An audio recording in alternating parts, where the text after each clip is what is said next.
ഇനി സുന്നി ഗ്ലോബൽ വോയിസിന്റെ അനുഭവം കോട്ടൂർ ഇബ്രാഹിം സഖാഫി പറയട്ടെ. അന്ന് കൂട്ടത്തിലെടുത്ത തീരുമാനം എന്താ?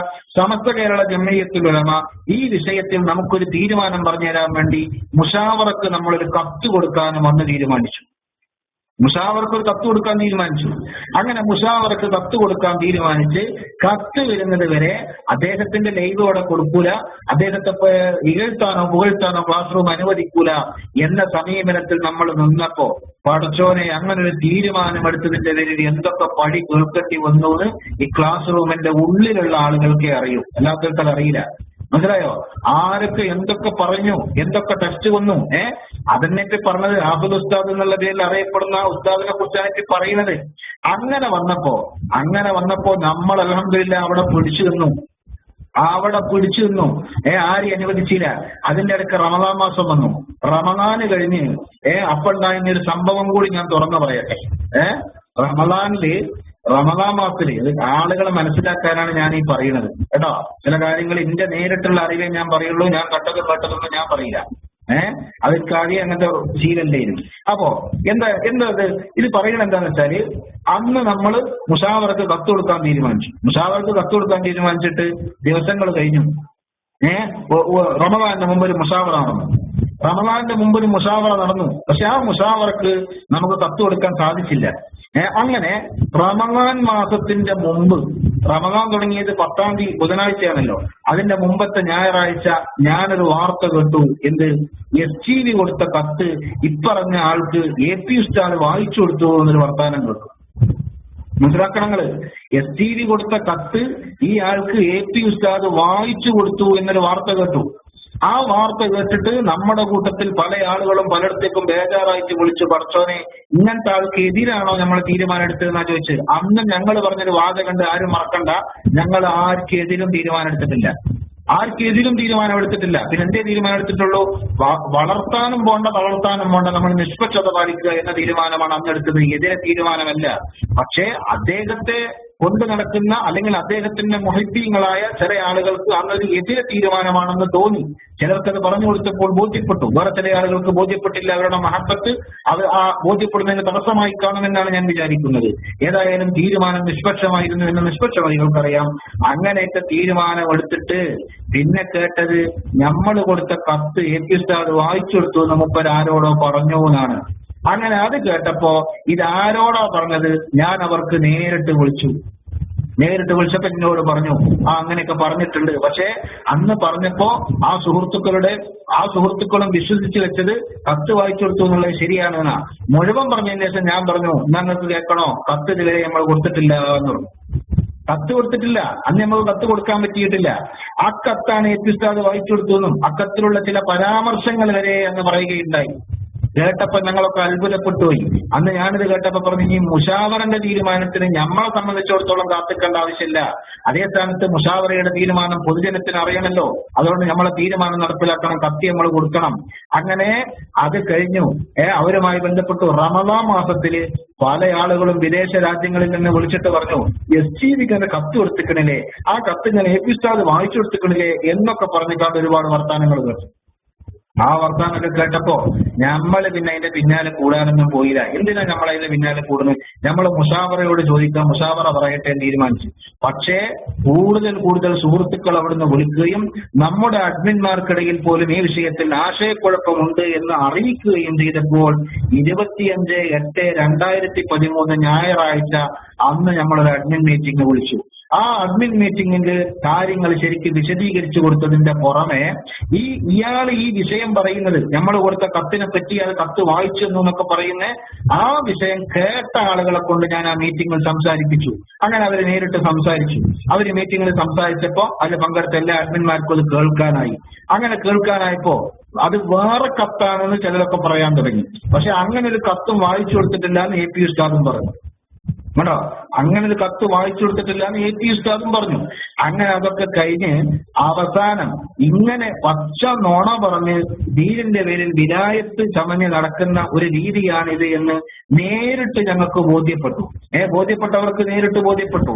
പിന്നെ എന്തായി? പക്ഷേ മുഷാവറത്തിനൊരു തീരുമാനം പറയണല്ലോ. എനിക്കുണ്ടായ നേരിട്ടുള്ള അനുഭവമാണ് ഞാൻ പറഞ്ഞത്. പെട്ട ആൾക്കാർ ആരെങ്കിലും ഉണ്ടെങ്കിൽ തിരിച്ചു പോന്നോട്ടെ, മുഷാവറ വെറുതെ പറഞ്ഞല്ല എന്നുള്ള എനിക്ക് ഇന്റെ അടുത്തുള്ളൊരു തെളിവാണ്ട് വെച്ചെന്നതാ. മനസ്സിലായോ? വെള്ളം ചേരാത്ത കളവുകൾ പറഞ്ഞുള്ള ഈ കളിയുടെ ലക്ഷ്യം എന്താണ് സാർ? വേദികൾ കൈയടക്കാൻ ഉത്തരാഖണ്ഡിലെ പോലെ തങ്ങളാണെന്ന് പറയാനും ഇയാൾ മടിച്ചില്ല. മർക്കസ് വിദ്യാർത്ഥി ജാബിർ പറമ്പിൽ മനസ്സ് തുറക്കുന്നു. പേര് മുഹമ്മദ് ജാബിർ, കോഴിക്കോട് പറമ്പിൽ ബസാറാണ് സ്വദേശം. മർക്കസ് ശരിയത്ത് കോളേജ് അവസാന വർഷ വിദ്യാർത്ഥിയാണ്. ഒരു ഹാഫിബ് അദ്ദേഹം തങ്ങളാണെന്ന് ഞാനടക്കമുള്ള ആൾക്കാരുള്ള ഒരു സദസ്സിൽ വെച്ച് അദ്ദേഹം പറയുകയുണ്ടായി മുമ്പൊരിക്കൽ, അദ്ദേഹത്തിന്റെ വീട്ടിൽ വെച്ച് തന്നെ.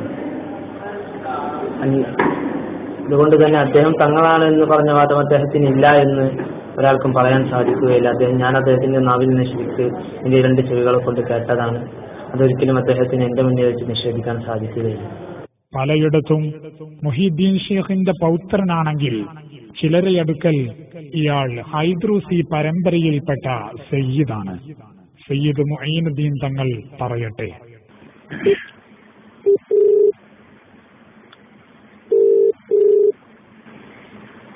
ഹലോ, അസ്സലാമു അലൈക്കും. മുഈനുദ്ദീൻ തങ്ങളല്ലേ? ഞാൻ ഇബ്നു മുഈൻ എന്നാണ് വിളിക്കണത്. ചെറിയൊരു വിഷയത്തിന്റെ ഒരു സത്യാവസ്ഥ അറിയാൻ വേണ്ടി വിളിക്കണം. ഞാനൊന്ന് റെക്കോർഡ് ചെയ്യുന്നുണ്ട് കേട്ടോ. പിന്നെ ഈ കുരുവട്ടൂർ ഹാഫിദ് ഉണ്ടല്ലോ, ഹാഫിദ് ഉസ്താദ് എന്ന് പറഞ്ഞ മൂപ്പരിങ്ങനെ സയ്യിദാണെന്നുള്ള വാദം പലരോടും പറഞ്ഞതായിട്ട് കേൾക്കാൻ കഴിഞ്ഞിട്ടുണ്ട്. അപ്പൊ നിങ്ങളോടും അത് പറഞ്ഞിട്ടുണ്ട് എന്നാണ് അറിയാൻ കഴിഞ്ഞത്. എന്റെ യാഥാർത്ഥ്യം എന്താണെന്ന് അറിയാൻ വേണ്ടി വിളിച്ചതായിരുന്നു. എന്നോട് സയ്യിദാന്ന് പറഞ്ഞിട്ടുണ്ട്. ശരി, നിങ്ങൾ നേരിട്ട് കേട്ടിട്ടുണ്ട് മൂപ്പര് പറഞ്ഞത്? പ്രത്യേകിച്ച് കബീല എന്തെങ്കിലും പറഞ്ഞിരുന്നോ?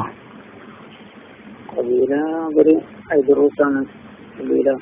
ശരി, ഹൈദറൂസി പരമ്പരപ്പെട്ട തങ്ങളാണ് നിങ്ങളോട് പറഞ്ഞിട്ടുണ്ട്, നിങ്ങൾ നേരിട്ട് കേട്ടിട്ടുണ്ട് അല്ലേ? എന്നാൽ മറ്റൊരു കളവ് പൊളിഞ്ഞ കഥ ഇങ്ങനെ കേൾക്കാം. ജാബിർ മുസ്ലിയാർ തന്നെ പറയട്ടെ. അതിനെ സംബന്ധിച്ചിടത്തോളം അദ്ദേഹത്തിന്റെ മാർഗം ശരിയല്ല, അദ്ദേഹത്തിന്റെ റൂട്ട് ശരിയല്ല എന്നതിന് മറ്റൊരു അനുഭവം കൂടി എന്നെ സംബന്ധിച്ച് പറയാനുണ്ട്. കാരണം ഒരിക്കൽ അദ്ദേഹം പറമ്പിൽപ്പള്ളി, ഞങ്ങളെ മഹല്ല് പള്ളിയായ ഞങ്ങളെ നാടായ പറമ്പിൽ ബസാറിലെ പറമ്പിൽപ്പള്ളി ഷഹീദിനെ അവരെ സിയാറത്ത് ചെയ്യാൻ വരികയും ജുമാക്ക് ശേഷം എൻ്റെ എളാപ്പയായ അഡ്വക്കേറ്റ് മുസ്തഫ സഫാഫി ഉസ്താദ് എളാപ്പയോട് ഉപ്പയായ AK അബ്ദുള്ള മുസ്ലിയാർ ഒന്ന് കാണണമെന്നും ആവശ്യപ്പെട്ടപ്പോൾ അഡ്വക്കേറ്റ് മുസ്തഫ സഫാഫി എന്നെ, എൻ്റെ ഉസ്താദ് കൂടിയാണ് അഡ്വക്കേറ്റ് ഉസ്താദ്, എന്നെ അഡ്വക്കേറ്റ് ഉസ്താദ് അവരുടെ ഉപ്പയായ അബ്ദുള്ള മുസ്ലിയാർ അടുക്കലേക്ക് എന്നെ ഹാഫിദിന്റെ കൂടെ പറഞ്ഞു അയച്ചു. അങ്ങനെ ഹാഫിദിന്റെ അടുക്കലേക്ക് കയറി ചെല്ലുന്ന സമയത്ത് തന്നെ എളാപ്പ് ഇദ്ദേഹം കയറി വരുന്ന സുഖമില്ലാതെ കിടക്കുകയായിരുന്നു. അപ്പോൾ ജുമാക്ക് തന്നെ പോകാൻ കഴിയാത്തൊരവസ്ഥയായിരുന്നു. അങ്ങനെ വീട്ടിൽ നിന്ന് റൂമിൽ കയറി ഇദ്ദേഹം കയറി ചെല്ലുന്ന സമയത്ത് തന്നെ ഒരു പ്രത്യേക ഒരു മഹാൻ വരുന്ന മാതിരി, അല്ലെങ്കിൽ ഒരു കാര്യപ്പെട്ട ആൾ വരുന്നത് പോലെ പെട്ടെന്ന് ഇങ്ങനെ എഴുന്നേറ്റ് നിന്ന് നിങ്ങൾ എവിടുന്നാണ്, അവിടെ സിയാറത്ത് ചെയ്തോ എന്ന് ഒക്കെ ചോദിച്ചു.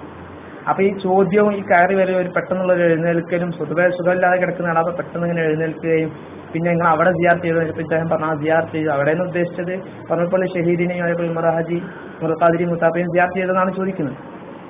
അങ്ങനെ സിയാറത്ത് അദ്ദേഹം വന്നു, വിഷയങ്ങളൊക്കെ കുറച്ച് സംസാരങ്ങളൊക്കെ കഴിഞ്ഞ് അദ്ദേഹം പറഞ്ഞു നിങ്ങൾ ഖാദിരിയത്തിന്റെ ഇജാസത്ത് തരണമെന്ന് അബ്ദുള്ള എളാപ്പയോട് ഈ ഹാഫിദ് ആവശ്യപ്പെട്ടു. അപ്പോൾ എളാപ്പ പെട്ടെന്ന് തന്നെ ഇദ്ദേഹത്തിനെ ഒരുക്കി വെച്ച മാതിരിയാണെന്ന ഞങ്ങൾക്ക് അനുഭവപ്പെടുന്ന കോളേജ് പെട്ടെന്ന് തന്നെ സുഖമില്ലാത്ത എളാപ്പ ഏതാനും ചില കടലാസുകൾ എടുത്തു വെച്ച മാതിരിയുള്ള അവിടെ തൊട്ടടുത്ത് മേശപ്പുറത്ത് തന്നെ എടുത്ത് ആ കടലാസ് എടുത്തിട്ട് ഹാഫിദിന് കൊടുത്തിട്ട് നിങ്ങൾ എഴുതിക്കോളി എന്ന് പറഞ്ഞ് ചില ദിക്റുകളൊക്കെ പറഞ്ഞു കൊടുത്ത് അത് ചൊല്ലിയിട്ട് വരാൻ പറഞ്ഞു. അങ്ങനെ ഹാഫിദ് അത് കൊണ്ട് പുറത്തേക്ക് ഇറങ്ങിയ സമയത്ത് അഡ്വക്കേറ്റ് മുസ്തഫ സഫാഫി ഉസ്താദ് ഹാഫിദിനെ സംബന്ധിച്ച് ചെറിയ കോളത്തിൽ എളാപ്പക്ക് അബ്ദുള്ള എളാപ്പക്ക് വിശദീകരിച്ച് കൊടുക്കുന്ന സമയത്ത് ഞാനും ഹാഫിദും അടക്കമുള്ള പിന്നെ കൂടെ വന്ന ചില ഇപ്പോഴും അദ്ദേഹത്തിന്റെ കൂടെയുള്ള ചില സത്താഫികളും ഒക്കെ അന്നുണ്ട്. അത് ഞങ്ങളെല്ലാവരും കൂടി ഹാഫിദിന്റെ കാറിനടുക്കിലേക്ക് പോകുന്ന സമയത്ത് ഹാഫിദ് എന്ത് പറഞ്ഞു, അത് ഞങ്ങൾ വരുന്നത് ഈ എൻ്റെ ഷെയ്ഖ് പറഞ്ഞതാണ് ഈ ഇവിടുത്തെ ഇജാസത്തും കൂടി വന്ന് വാങ്ങണമെന്ന്. അപ്പം നമ്മൾ വരുന്നത് അദ്ദേഹം നേരത്തെ അറിഞ്ഞിട്ടുണ്ട്, പേപ്പർ എടുത്ത് വെച്ചേ കണ്ടില്ലേ എന്ന് അദ്ദേഹം അവിടെ നിന്ന് പറയുകയുണ്ടായി. അപ്പോൾ യഥാർത്ഥത്തിൽ ആ സന്ദർഭത്തിൽ യഥാർത്ഥത്തിൽ അങ്ങനെ തോന്നാൻ പറ്റിയൊരു സന്ദർഭത്തിലായിരുന്നു അവിടെ ഉണ്ടായിരുന്ന സംഭവങ്ങൾ സംഭവിച്ചത്. ഇത് തീരെ സുഖമില്ലാത്ത എളാപ്പ് കിടക്കുന്നു, പെട്ടെന്ന് ഇദ്ദേഹത്തിന് കാണുമ്പോൾ ചാടി എഴുന്നേറ്റ മാതിരി എഴുന്നേൽക്കുക. പിന്നെ അതേപോലെ തന്നെ ചോദിക്കുമ്പോഴേക്ക് സുഖമില്ലാത്ത എളാപ്പൊക്കെ കടലാസിൽ ഉണ്ടാവാറില്ല, പക്ഷെ പെട്ടെന്ന് എടുത്തു വെച്ചാൽ കടലാസ് കൊടുക്കുകയൊക്കെ ചെയ്തപ്പോൾ സ്വാഭാവികമായിട്ടും നമ്മൾ ഈ ഹാപ്പിൽ ഇദ്ദേഹം രംഗത്ത് വന്ന ഉടനെ ആയതുകൊണ്ട് ഇദ്ദേഹത്തെ നിരീക്ഷിക്കുകയും ചെയ്യുന്ന സമയമാണല്ലോ. അപ്പോൾ ഇദ്ദേഹം കാറിൽ അങ്ങ് കയറിപ്പോയ സമയത്ത് നമുക്ക് സ്വാഭാവികമായിട്ടും ഒരു ഫ്രണ്ട്ലി ആയിട്ട് ഇടപഴകാൻ പറ്റിയത് ആളായതുകൊണ്ട് തന്നെ ഞാൻ അബ്ദുള്ള എളാപ്പയോട് ചെന്ന് ചോദിച്ചു, അല്ല എളാപ്പയെ മൂപ്പരിങ്ങനെ പറഞ്ഞു, നിങ്ങൾ ഒരു മൂപ്പര് വരുന്നത് നിങ്ങൾ നേരത്തെ അറിഞ്ഞിരിക്കുന്നത്, അപ്പോൾ എന്താണ് നിങ്ങളത് അറിഞ്ഞിട്ടുണ്ടോ എന്ന് ഞാൻ ചോദിച്ച സമയത്ത് എളാപ്പ ചിരിച്ചുകൊണ്ട് പറഞ്ഞു, ഇങ്ങനെയാണെങ്കിൽ ഒരുപാട് കറാമത്ത് ഉണ്ടാക്കാമല്ലോ, ഞാൻ ഈ പേപ്പർ ഇപ്പോൾ കുട്ടികൾ കളിച്ചപ്പോൾ അതിങ്ങോട്ട് എടുത്തു വെച്ചിട്ടുള്ളൂ, അതാണ് ഞാൻ പെട്ടെന്ന് എടുത്തു കൊടുത്തതെന്നും പിന്നെ എഴുന്നേറ്റ് നിൽക്കലൊക്കെ ഒരു വലിയ തലയെക്കെട്ടും താടിയൊക്കെ ഉള്ള ഒരു ശരിയായ ഉസ്താദ് വന്നപ്പോൾ ആ ബഹുമാനം എൽമിനെ ബഹുമാനിച്ചുകൊണ്ടുള്ള ഒരു പ്രകടനമായിരുന്നെന്നും എളാപ്പ അതിനുശേഷം വിശദീകരിക്കുകയുണ്ടായി. അത് തന്നെ അദ്ദേഹത്തിന്റെ ഒരു കറാമത്ത് സൃഷ്ടിച്ചെടുക്കാനുള്ള ശ്രമം അന്ന് തുടക്കത്തിൽ നമുക്കന്ന് ബോധ്യപ്പെട്ടിട്ടുണ്ട്. ഇത് കാവനൂർ തൗഫീഖ് ജ്വല്ലറി ഉടമ ബാവ പുളിയക്കോട് സംശയാസ്പദമായ പ്രവർത്തനങ്ങൾ കണ്ട് 3 പണ്ഡിതരോട് അഭിപ്രായം തേടിയത് വിശദീകരിക്കുന്നു. ഞാൻ ആത്തുൽ ഉസ്താദിനെ ആദ്യമായി കാണുന്നത് ഏകദേശം ഒരു 9 വർഷം മുമ്പ് എന്റെ എളാപ്പാന്റെ വീട്ടിൽ ഗൃഹപ്രവേശനം നടത്തുന്ന സമയത്താണ്. അപ്പോ ആത്തുൽ ഉസ്താദ് ഒരു വടിയും കൊണ്ട് ഒരു വീടിന്റെ ചുറ്റുഭാഗത്ത് കൂടെ ഇങ്ങനെ നടക്കുന്നുണ്ട്. അപ്പൊ ഞാൻ അന്വേഷിച്ചപ്പോ പറഞ്ഞു അത് ശൈത്താനാട്ടാണെന്ന് പറഞ്ഞു. അങ്ങനെ എന്റെ വീടിന്റെ മുന്നിൽ വന്ന് എന്റെ വാപ്പാന്റെ മകൻ സമാധാനപരി വണ്ടി നിർത്തി ഉസ്താദാണെന്ന് പറഞ്ഞ് പരിചയപ്പെടുത്തി. ഞാൻ സലാം പറഞ്ഞപ്പോ ഉസ്താദ് സലാം അടക്കില്ല. അപ്പൊ ഞാൻ അന്വേഷിച്ചു പറഞ്ഞു ഉസ്താദിന് സംസാരിക്കണമെങ്കിൽ ഓർഡർ കിട്ടണമെന്ന് പറഞ്ഞു. അങ്ങനെ എനിക്കൊരു അത്ഭുതമായി തോന്നി. ഞാനത് എന്ത് ചെയ്തു, അവരുടെ കൂടെ ഇവിടെ പഠിച്ചിരുന്ന തിരൂര് പൊന്മുണ്ടത്തിൽ പഠിച്ച പൂക്കോട്ടൂർ മുഹമ്മദ് ബാക്കവി എന്ന ഉസ്താദിന്റെ അടുക്കൽ അവരോട് കൂടെ ഓതി പഠിച്ച ഞങ്ങളുടെ നാട്ടുകാരനായ ആലുവ ഷേഖിന്റെ ഖലീഫ കുട്ടിയസൻ മുസ്ലിയുടെ മകൻ അമീൻ എന്ന് പറയുന്ന ഒരു വിദ്യാർത്ഥി, അദ്ദേഹത്തോട് ഞാൻ ചോദിച്ചു എന്താണ് ഇതിന്റെ അവസ്ഥ. അപ്പൊ അദ്ദേഹം പറഞ്ഞു ഈ ഉസ്താദ് അവർക്കെതിരാണ്, എന്തൊക്കെ ചെറിയ പ്രശ്നങ്ങളൊക്കെ ഉണ്ട്, ഉസ്താദിനെ മെയിൻറ്റെയിൻ ചെയ്യില്ല എന്നൊക്കെ പറഞ്ഞു. അപ്പൊ എനിക്കൊന്നും കൂടി സംശയം വർദ്ധിച്ചു. അങ്ങനെ ഞങ്ങളുടെ നാട്ടിലെ മഹല്ല് പ്രസിഡന്റ് അബ്ദുൽ കരീം ഇസ്ബാഹി, അതുപോലെ അദ്ദേഹത്തിന്റെ ജ്യേഷ്ഠ മുസ്ലിയാർ, ഇങ്ങനെ കുറെ ആളുകളൊക്കെ ഈ പൂക്കോട്ടൂർ ബാക്കവിന്റെ വീട്ടിൽ ചെന്നു. പൂക്കോട്ടൂർ ബാക്കവി ഞങ്ങളോട് പറഞ്ഞു, ഒരുപാട് പറഞ്ഞതിന് ശേഷം അദ്ദേഹം പറഞ്ഞു ഞാൻ അവരോട് ലാനത്തുല്ലാഹി അലൽ കാദിബീൻ എന്ന് പറഞ്ഞ് മണിക്കൂർ കണക്കിന് വാള് പറഞ്ഞു കൊടുത്തിട്ടുണ്ട്. കാരണം അവർ കളവ് നല്ലോണം പറയുന്നുണ്ട്. എന്താണ് അവരുടെ ഉദ്ദേശമെന്ന് എനിക്കറിയുന്നില്ല. നിങ്ങളവരുടെ അനുയായികളാണെങ്കിലും പിന്നെ എതിർക്കുന്ന ആളുകളാണെങ്കിലും എനിക്കൊന്നേ പറയാനുള്ളൂ,